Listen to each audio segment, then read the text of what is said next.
Hello every one. ഇന്ന് നമ്മൾ ഉണ്ടാക്കാൻ പോകുന്നത് ഒരു മിക്സഡ് സീ ഫുഡ് കറിയാണ്. അതിന് നമുക്ക് വേണ്ടതൊരു 2 കിലോ ചെമ്മീനുണ്ട്. അതിനോടൊപ്പം സ്കിഡുണ്ട്, മസിൽസ് ഉണ്ട്. പിന്നെ അതിന് വേണ്ട ഇൻഗ്രീഡിയൻസ് എന്തൊക്കെയാണെന്ന് നോക്കാം.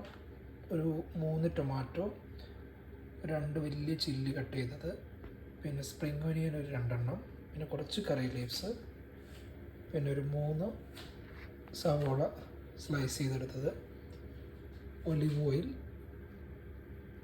Soya sauce, rice wine vinegar, പിന്നെ അല്പം ഉപ്പ്, mustard, turmeric powder, pepper powder, പിന്നെ കുറച്ച് ചില്ലി പൗഡർ വേണം, പിന്നെ ജിഞ്ചർ ഗാർലിക് പേസ്റ്റ്. ഇതെല്ലാം എത്ര ഇടണം എന്നുള്ളത് കുക്ക് ചെയ്യുന്ന വീഡിയോയുടെ ഒപ്പം കാണിക്കാം കേട്ടോ. നമ്മുടെ ഉരുളി ചൂടായി വന്നിട്ടുണ്ട്. ഉരുളി ചൂടായി വരുമ്പോൾ അതിലേക്ക് ആവശ്യത്തിന് ഒലിവ് ഓയിൽ ഒഴിക്കാം. എണ്ണ ചൂടായി. ഇനിയിപ്പോൾ അതിലേക്ക് കടുകിടുവാണ്.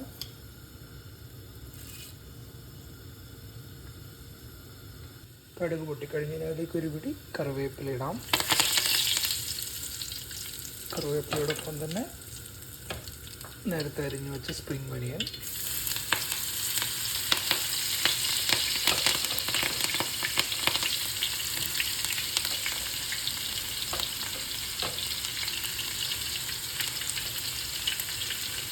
അതിനുശേഷം ഗ്രീൻ ചില്ലി വലുതായത്, വലിയ ഗ്രീൻ ചില്ലി. ഇനി നമുക്ക് നേരത്തെ അരിഞ്ഞു വെച്ച 3 സവോള ഇട്ട് കൊടുക്കാം.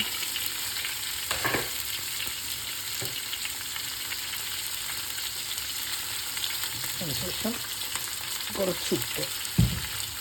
അപ്പോൾ നമ്മുടെ സവോള പെട്ടെന്ന് വഴണ്ട് കിട്ടാൻ പാകത്തിന് കേട്ടോ. സവാള വഴണ്ടു. അടുത്തത് ഇടേണ്ടത് ജിഞ്ചർ ഗാർലിക് പേസ്റ്റ് 1 സ്പൂൺ കേട്ടോ. അടുത്തത് നമുക്ക് മഞ്ഞൾപ്പൊടി ഇടാം. മഞ്ഞൾപ്പൊടി 1/2 ടീസ്പൂൺ. അങ്ങനെ മഞ്ഞൾപ്പൊടിയുടെ മഞ്ഞക്കുത്തെല്ലാം മാറിക്കഴിയുമ്പോൾ അല്പം മുളക് പൊടി ചേർക്കാം. ചെറിയ തീയിൽ വെച്ച് നന്നായി മൂക്കുന്നവരെ ഇളക്കിയെടുക്കുക. ഇനി ചേർക്കുന്നത് നമ്മൾ നേരത്തെ അരിഞ്ഞ് വെച്ച് 3 തക്കാളി, അല്ല പഴുത്ത തക്കാളി വേണം. തക്കാളി ഇട്ട് ചെറുതായിട്ടൊന്ന് തീ കൂട്ടുക, എന്നിട്ട് ഇളക്കി കൊടുക്കുക. അതിനുശേഷം തീ നന്നായിട്ട് കുറച്ച് തക്കാളി വെള്ളം വേവുന്ന വരെ മൂടി വെക്കണം. അങ്ങനെ മൂടി വെച്ച് ഒരു 30 സെക്കൻഡ് 40 സെക്കൻഡ് കഴിയുമ്പോൾ ഇടയ്ക്ക് തുറന്ന് വീണ്ടും ഇളക്കി ഉടച്ചെടുക്കണേ. തക്കാളി വെള്ളം വെന്തുടയാൻ വേണ്ടി കുറച്ച് നല്ല ചൂടുള്ള വെള്ളവും ചേർത്തിട്ടുണ്ട് കേട്ടോ. ഒരു 1/4 കപ്പ്. തക്കാളി ഒക്കെ നല്ല വെന്തുടഞ്ഞു. ഇനി അതിലേക്ക് നമുക്ക് നല്ല സോയാ സോസ് ഒഴിച്ചു കൊടുക്കാം. ഏതാണ്ട് 1 ടേബിൾ സ്പൂൺ. അടുത്ത് ആഡ് ചെയ്യാൻ പോകുന്നത് റൈസ് വൈൻ വിനിഗറാണ്.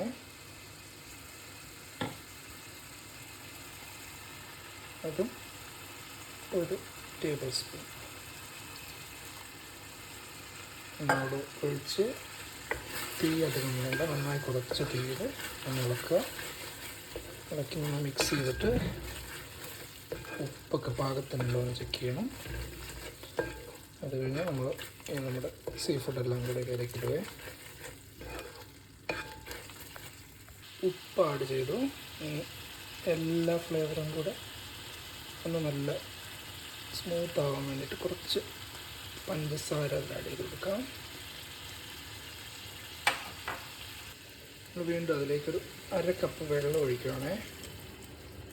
ഈ വെള്ളം ഒന്ന് തിളച്ച് കുറുകി വന്നു കഴിയുമ്പോൾ നമ്മുടെ സീ ഫുഡ് ഇതിലേക്ക് ആഡ് ചെയ്യാം.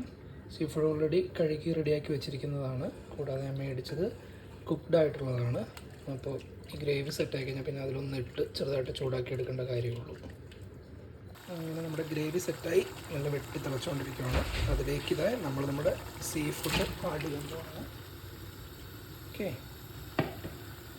അങ്ങനെ അവസാനമായിട്ട് നമ്മൾ കുറച്ച് പെപ്പർ പൗഡർ അവിടെ ചേർക്കുകയാണ്. അത്രേ ഉള്ളൂ പരിപാടി. അപ്പോൾ ആദ്യമായിട്ട് വീഡിയോ കാണുന്നവരാണെങ്കിൽ അവസാനം എത്തുമ്പോൾ ഒന്ന് മിന്നിച്ചേക്കണേ. ഫസ്റ്റത്തെ വീഡിയോ ആണേ, മറക്കല്ലേ.